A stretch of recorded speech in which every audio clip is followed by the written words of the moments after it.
What's up everyone, John Ranger from Techno Buffalo here, and I want to give some first impressions of the latest collaboration between Sony and Verizon. This is the Xperia Z3V.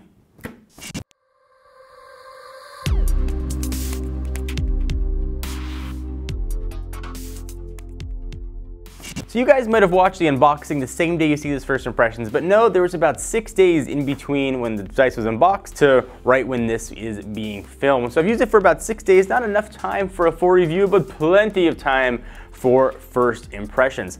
So let's start with the display. It's got a 5.2-inch 1080p screen. It's Sony's Triluminos technology, which is really awesome, but I've been tough on Sony screens in the past, especially the latest iterations, the Z2, because they use waterproofing on it. There's been sort of a layer over the screen. So what I know is a gorgeous screen underneath has looked washed out to me completely because of that sort of waterproofing that they do for the IP65 and 68, which this also has. On the Z3V, however, you can't tell this thing is waterproof. The screen finally looks awesome, like Sony screens have always been before they tried to get all safe from puddles. Looks really good here. The Triluminos display is probably the best I've seen at blacks. The blacks look super dark. If you show sort of an image on black, an image on blue, you can really see how bright almost the black is. So Sony nailed the screen here. I was really happy with that. I don't miss not having a Quad HD display. I know it's kind of becoming mainstream now, but I haven't seen that big a difference between a good 1080p screen and a Quad HD display, so that really didn't work against the device for me. Screen looks gorgeous on here, so thumbs up to Sony. Plenty of power under the hood here as well. It's Snapdragon 801. I know we live in a world where the 805 exists, but if you got a Snapdragon with an 8 in front of it, you probably have a plenty powerful phone. Nothing lagged at all. The thing's got 3 gigs of RAM inside. I was able to play games, open apps, multitask without ever feeling even an iota of slowdown. And yes, I busted out the word iota. So battery life has also been pretty baller. 3200 milliamp hours is usually what you see for a device that has a Quad HD display, so this thing can get you through 2 days no problem. My usage off the charger around 7:30. 2 email accounts being pulled down, probably about 2 hours of phone calls on this device, some YouTube viewing and some gaming just to try and zap the battery. It's kind of a reasonable use as much as I could. Time plugged in at night around 10:30, 11, I had 60% of battery life left. So if you turn the brightness down and keep mine around 75%, you could maybe even push it to 3 days. So everything sounds super positive, but it's not all rosy in the world. The design, I gotta take some umbrage with. So spec-wise, it's kind of the same as what you've got on the Z3. Design-wise though, in the way it looks, it kind of looks like a Z2, so it's kind of a bit of a Frankenstein device. I love the thinness of the Z3, I love the way the Z3 looks. This one looks like a better spec than Z2, which is not a bad looking phone, but it looks like it can maybe lose a few millimeters there on the waist.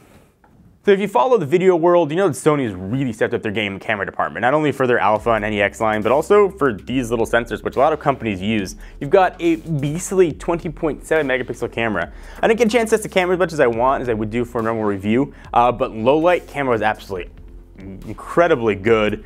Taking pictures in normal light is really sharp, and of course that high megapixel, you can just zoom in on whatever you want. So doing zooming and cropping is no issue at all. Also shoots 4K video, which on a phone is nice. It seems kind of gimmicky to me, but it can do it, and if you've got a nice Sony 4K TV or whatever other 4K TV you have, you can show it, although you can't really see what your 4K footage looks like on your 1080p screen. Sony does have some nice additions though. You can run apps on top of your home screen, things that they've done like calculator and calendar and things, and sort of some picture viewing. It's a nice addition. I don't like that it's hidden under the multitasking button, because if you don't use multitasking, you would never find that that was there. But it is. I love they have close all for closing all tabs. That's a super nice feature. They made the pull down shade to X Quick notifications a little bit easier, more intuitive. There is a decent amount of bloatware on this device. Verizon likes to do that. They sort of push their Verizon Messenger on you, but nice thing about Android, you can swap that for whatever third-party messenger you want to use. The 80s kid in me also loves that there's a Walkman app. I really didn't use it that much, but I love that it exists. I just like seeing the word Walkman. It reminds me of having that sort of yellow Walkman around my waist with those cool Sony headphones when I was a kid, thinking I was super cool listening to some young MC, but that's another story. Verizon service, at least in Southern California, is also pretty ridiculously awesome. I had LTE everywhere I went. Call quality was awesome. Speakerphone could have been a little bit louder, but I had no drop calls, and that's really kind of par for the course now with all carriers. Drop calls are a thing of the past. The phone was just really good overall. So would I buy this device? There are a lot of good devices out there, especially in the Android world, to sort of compare this with. In a world where Verizon now has the Nexus 6, there's HTC One M8, there's the LG G3. There's a lot of really good competition. Get this device if the waterproofing is important to you. You want a ridiculously good camera. And you want something that you can sort of be a little more rugged than you could with other devices. I think the Xperia Z3V is going to be a pretty nice choice.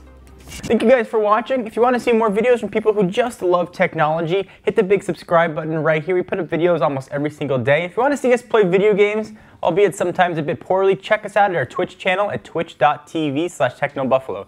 Link's also right down below.